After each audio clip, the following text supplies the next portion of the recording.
ज्योतिषशास्त्रामध्ये ना इतर जे नवग्रह आहेत त्या ग्रहांपैकी केतू हा खूप महत्वाचा ग्रह आहे. प्रत्येक ग्रहाची भूमिका वेगवेगळी असते. जसं केतू पण खूप महत्वाचा आहे. केतू काय करतो? केतू हा मुळात त्याचं कारकत्व कसं आहे, हा त्यागी ग्रह आहे. राहू हा भोगी आहे, तर केतू हा त्यागी आहे. केतू सांगत असतो ही सगळी मोहमाया आहे, या मायात तू फसू नकोस, या मायाजाळी फसू नकोस, सगळ्याचा त्याग कर, असं हे केतूचं तुझं थोडंसं कारकत्व असतं. थोडंसं आपण डिप्रेशनमध्ये जातो बघा, आपल्याला टेन्शन येतं, हे थोडीशी केतूची दशा येते. त्या केतूचं कारकत्व हे थोडंसं एकांतवास, असं थोडंसं केतूचं कारकत्व आहे. आता केतू कुंडलीमध्ये ज्या स्थानात असेल ना, त्या स्थानाची फळं मिळण्यासाठी आपल्याला खूप संघर्ष करावा लागतो. ती फळं आपल्याला पटकन मिळत नाहीत. आता उदाहरण सांगायचं तर केतू आता समजा तुमच्या कुंडलीमध्ये 10व्या स्थानी बसला असेल. 10वं स्थान कसलं आहे? तर 10वं स्थान हे नोकरीचं स्थान आहे, आपल्या व्यवसायाचं स्थान आहे, आपण शिक्षण घेतोय, कर्म जे काय आपलं असतं त्याचं स्थान आहे.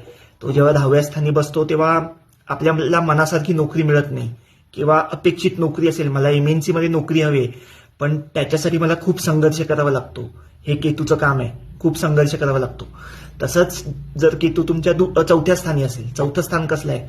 तर 4थं स्थान आपलं माझं घर, माझ्या घराचं स्थान आहे, माझ्या वास्तूचं स्थान आहे, माझी प्रॉपर्टीचं स्थान आहे, माझ्या इस्टेटीचं स्थान आहे. जेव्हा केतू एकटा तुमच्या 4थ्या स्थानी बसतो तेव्हा घरासंबंधित काही ना काही अडचणी निर्माण करतो. माझं स्वतःचं घर माझ्या स्वतःच्या नावावर होऊ शकत नाही, काही ना काही अडचणी येतात. मग त्याच्या कर्ज येतं, कोणाची जप्ती येते, किंवा काही ना काही कारणाने माझं जे स्वप्न आहे, मला स्वतःचं घर हवं आहे, ते होऊ शकत नाही. हे केतूचं काम आहे. केतू जेव्हा तुमच्या 5व्या स्थानी बसतो, 5वं स्थान कसलं आहे? तर हे प्रेमाचं स्थान आहे. रिलेशनशिपमध्ये थोडीशी अडचणी निर्माण होतात. आपण जे बॉयफ्रेंड गर्लफ्रेंड म्हणतो ना, त्याच्यात अडचणी निर्माण होतात. ते प्रेम तुम्हाला मिळत नाही, त्याच्यात काहीतरी अडचणी निर्माण होतात. केतू जेव्हा तुमच्या 7म स्थानात बसतो, 7म स्थान कसलं आहे? हे विवाहाचं स्थान आहे. म्हणजे माझ्या जोडीदाराचं, तुमचा जो जोडीदार आहे त्याचं ते स्थान 7म स्थान आहे. तेव्हा जेव्हा केतू त्या स्थानी बसतो तेव्हा नवरा बायकोमध्ये दुरावा निर्माण करतो. दुरावा म्हणजे कसं की जेव्हा केतू एकटा 7म स्थानात असतो, एक तर तुमचं लग्न पटकन जमत नाही, विवाह तुमचा पटकन जमत नाही.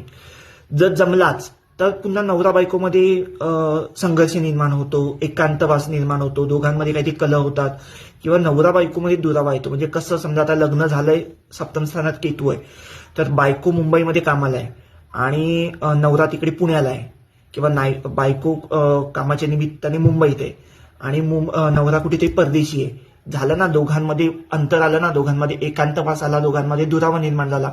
हेच तर केतूचं काम आहे.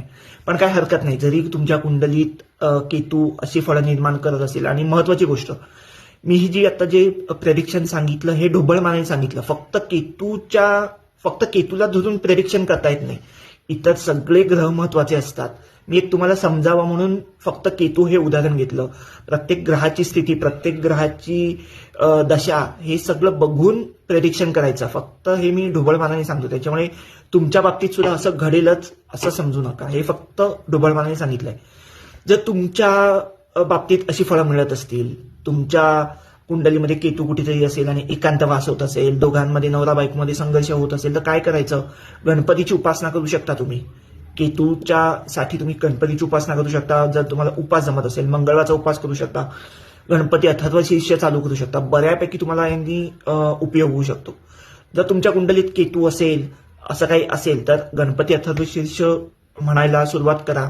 बराच फरक तुम्हाला अनुभव असेल बघा, आणि तुम्हाला स्वतःला समजेल की नवरा बायकोमध्ये आम्हाला दुरावा आला होता, पण मला ते चांगली फळं मिळत आहेत. करून तर बघा, करायला काय हरकत आहे. All the best.